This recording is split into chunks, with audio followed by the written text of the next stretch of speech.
Hi, Idris. So you say only buy if you have cash, wouldn't bother with mortgages. Now, the challenge with that is if you're watching this and we're talking about investment and we're talking about investing some of the money that we have, it just means probably we don't have enough. And to make more than enough, we need to invest it.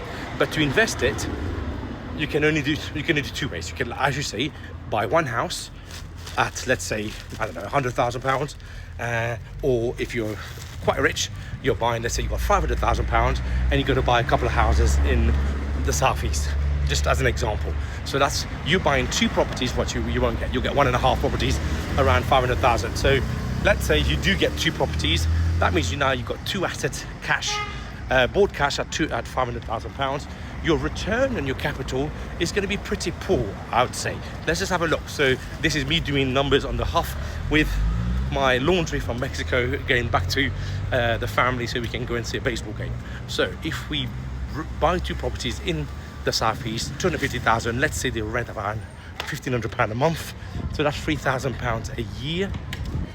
Sorry, £3,000 a month for two properties times 12 is £3,600 for the year.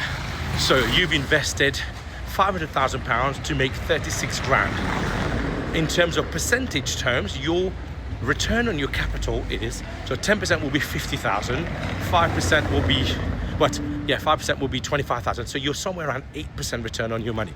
Now, you could do nothing and you stick into a bank or some form of higher, I know you're probably going to say interest, but a higher yielding investment product that will probably give you about 8%. About 5% right now. So you are committing £500,000 to make 3% increase on your money. And that's why I think it's uneconomical and you can't grow. More importantly, you're stuck with two properties and that's your lot done.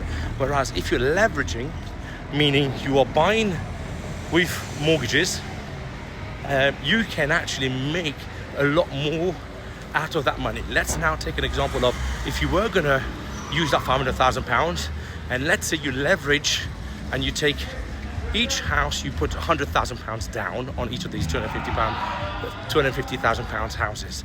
You now make the same money, £1,500 for £3,000, but now you're not £3,000 up, you've got 5 of them. You're now making 7.5 grand, 5 times 1,500, 7.5 grand. And then let's say half of that goes to, let's say a third of that, 7.5 grand, a third of that goes to your interest only mortgage. So that you're paying out 2,500, you have got 5 properties and you are grossing 7,500. So your net profit is 5 grand a month, 60 grand a year. So you can see the beauty of leverage straight away on a passive income.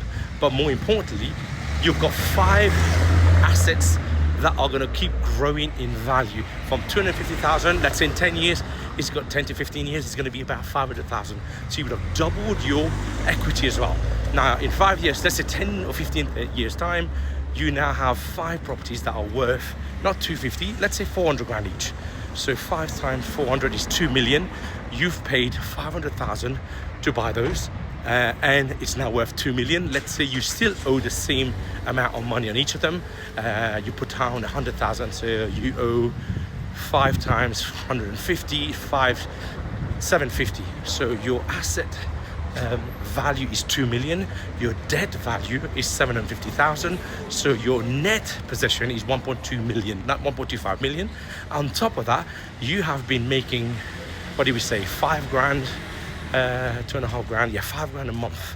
So you are now making 60k. 10 years is 600,000. 15 years is 900,000 plus 750. So you have made some serious cash. You've made some over 1.5 million pound, and that's the beauty of leverage. And otherwise, you'll be stuck with 2 houses. Yes, okay, you've paid 250,000 for them. They're now worth 400,000. So your 500,000 is now worth 800,000. You've made an uplift of 300. Whereas the way I've explained it, you've made an uplift of around 1.2 plus, say, 600. Let's say 1.5 million to 1.7 million.